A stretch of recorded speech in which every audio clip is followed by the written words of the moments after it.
अब लगाऊंगा मैं मुद्दे को फोन। हेलो, हाँ जी, कौन? उसके बाप ने फोन उठा लिया। हेलो, मैं बोल रहा हूँ कौन बनेगा करोड़पति से अमिताभ बच्चन। हमने सुना है आपकी बेटी बहुत इंटेलिजेंट है, बहुत होशियार है।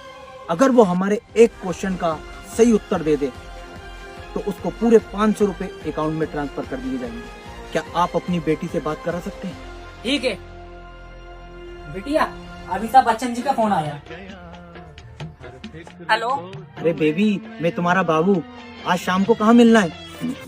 ए, कच्ची सड़क, या बी, बेरी के नीचे, सी, स्कूल के पीछे, या डी, खेतों में?